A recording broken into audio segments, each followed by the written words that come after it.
नमस्कार दोस्तों, आज मैं आपको इस वीडियो में कुछ इंपॉर्टेंट रिवर के बारे में बताऊंगा जो कि अक्सर एग्जाम में पूछे जाते हैं। तो चलिए दोस्तों अपन स्टार्ट करते हैं। इसमें देखिए दोस्तों, सबसे पहला अपना क्वेश्चन है कि सिंधु नदी का उद्गम स्थल कहाँ है। दोस्तों आपके पास 4 ऑप्शन है। तो इसमें देखिए दोस्तों, अपना जो सिंधु नदी का उद्गम स्थल है, ऑप्शन नंबर सी अपना मानसरोवर झील है।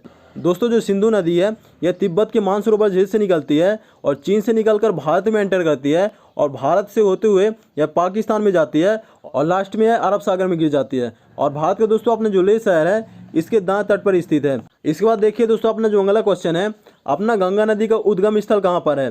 दोस्तों आपके पास 4 ऑप्शन है, इसमें से आपको बताना है कि गंगा नदी का उद्गम स्थल कौन सा है।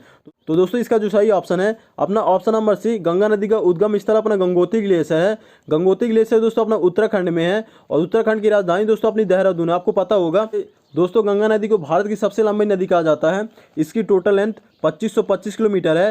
भारत के अंदर इसकी लंबाई 2071 किलोमीटर है और कुछ लंबाई है बांग्लादेश में है। दोस्तों इस नदी के तट पर अपना सबसे प्रमुख शहर अपना कानपुर स्थित है। इसके बाद देखिए दोस्तों, अपना अगला क्वेश्चन है कि ब्रह्मपुत्र नदी का उद्गम स्थान कहाँ पर है। आपके सामने 4 ऑप्शन है। तो इसका जो सही ऑप्शन है ऑप्शन नंबर बी, मानसरोवर झील। ब्रह्मपुत्र नदी का उद्गम स्थल अपना मानसरोवर झील है और दोस्तों ये तिब्बत के मानसरोवर झील से निकलती है जो कि चीन से निकलकर भारत में एंटर करती है और भारत से होते हुए बांग्लादेश में जाती है और अंत में जाकर ये बंगाल की खाड़ी में गिर जाती है। इसके बाद देखिए दोस्तों, अपना जो अगला क्वेश्चन है कि नर्मदा नदी का उद्गम स्थल कहाँ पर है। दोस्तों इसका जो सही ऑप्शन है ऑप्शन नंबर ए, नर्मदा नदी का उद्गम स्थल अपना अमरकंटक है। मध्य प्रदेश की सबसे लंबी नदी है जिसकी टोटल लंबाई 1312 किलोमीटर है। दोस्तों इसका जो प्रभाव क्षेत्र है सबसे डिफरेंट है, यह पूर्व से पश्चिम की ओर बहती है। इसके बाद देखिए दोस्तों, अपना जो अगला क्वेश्चन है, ताप्ती नदी का उद्गम स्थल कहाँ पर है। इसका जो सही ऑप्शन है दोस्तों अपना ऑप्शन नंबर बी, यह मध्य प्रदेश के बैतूल जिले से निकलती है, सतपुड़ा पहाड़ी से। और दोस्तों ये मध्य प्रदेश से निकलकर महाराष्ट्र और गुजरात से होते हुए ये अंत में अरब सागर में गिरती है। और दोस्तों एक इंपॉर्टेंट फैक्ट ये है कि नर्मदा और ताप्ती दोनों एस्च्यूरी का निर्माण करती है। इसके बाद देखिए दोस्तों, अपना जो अगला क्वेश्चन है कि माही नदी का उद्गम स्थल क्या है। दोस्तों माही नदी का उद्गम स्थल अपना मध्य प्रदेश का अपना धार जिला है, जहाँ पर से निकलती है विंध्याचल पर्वत है। और ये सबसे इंपॉर्टेंट बात ये है दोस्तों कि ये कर्क रेखा को 2 बार काटती है और लास्ट में जाकर ये अरब सागर में मिल जाती है। इसके बाद देखिए दोस्तों, अपना अगला क्वेश्चन है कि गोदावरी का उद्गम स्थान कहाँ पर है। तो दोस्तों इसका जो सही ऑप्शन है ऑप्शन नंबर ए, महाराष्ट्र के नासिक जिले से निकलती है और ये अंत में बंगाल की खाड़ी में गिरती है। ये प्रदीपी भारत की सबसे लंबी नदी है। इसकी टोटल लेंथ 1465 किलोमीटर है। इसके बाद देखिए दोस्तों, अपना अगला क्वेश्चन है कि कृष्ण नदी का उद्गम स्थान कहाँ पर है। दोस्तों आपके सामने 4 ऑप्शन है, तो ऑप्शन नंबर ए सही रहेगा। दोस्तों ये महाराष्ट्र के महाबलेश्वर से निकलती है जो महाराष्ट्र, कर्नाटक और तेलंगाना से होते हुए ये लास्ट में बंगाल की खाड़ी में गिरती है। दोस्तों इस नदी पर 1957 से एक विवाद चल रहा है, कृष्ण नदी जल विवाद, जो कि आंध्र प्रदेश, कर्नाटक और महाराष्ट्र के बीच में है। इसके बाद देखिए दोस्तों, अपना अगला क्वेश्चन है कि महानदी का उद्गम स्थान कहाँ पर है।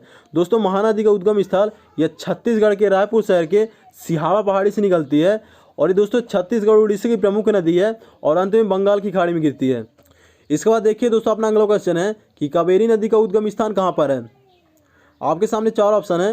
दोस्तों इसका सही ऑप्शन रहेगा कावेरी नदी कर्नाटक की कुर्ग के निकट ब्रह्मागिरी पहाड़ी से निकलती है। दोस्तों ये कर्नाटक और तमिलनाडु से होते हुए लास्ट में बंगाल की खाड़ी गिरती है और दोस्तों इसे दक्षिण भारत की गंगा भी कहा जाता है।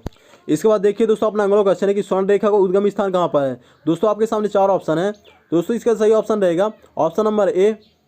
दोस्तों झारखंड के निकट एक छोटा नागपुर का पहाड़ है, वहाँ से निकलती है और झारखंड, पश्चिम बंगाल, उड़ीसा से होते हुए ये लास्ट में बंगाल की खाड़ी में गिर जाती है। तट पर एक प्रमुख शहर स्थित है जिसका नाम है टाटा नगर। ये सबसे बड़ा शहर इस नदी के तट पर स्थित है जो कि बहुत फेमस भी है। इसके बाद देखिए दोस्तों, अपना अगला क्वेश्चन है कि लूनी नदी का उद्गम स्थान कहाँ पर है। दोस्तों इसका सही ऑप्शन रहेगा ऑप्शन नंबर बी, नाग पहाड़। दोस्तों इसका उद्गम स्थल है अजमेर, राजस्थान के निकट अरावली पहाड़ी के पास एक नाग पहाड़ है, वहाँ से निकलती है और राजस्थान से निकलकर दोस्तों ये गुजरात के कच्छ के नन में विलुप्त हो जाती है। दोस्तों इसे साल्ट रिवर के नाम से भी जाना जाता है। इसके बाद देखिए दोस्तों, अपना अगला क्वेश्चन है कि काली नदी का उद्गम स्थान कहाँ पर है। हिमालय के काला पानी नामक स्थान से निकलती है। इसका उद्गम स्थल है काला पानी नामक एक स्थान है और दोस्तों काली नदी पूर्व की ओर नेपाल और भारत के अंतर्राष्ट्रीय सीमा का निर्धारण करती है। इसे शारदा और काली गंगा के नाम से भी जाना जाता है। दोस्तों ये उत्तराखंड और उत्तर प्रदेश से गुजर कर लास्ट में घाघरा नदी में मिल जाती है।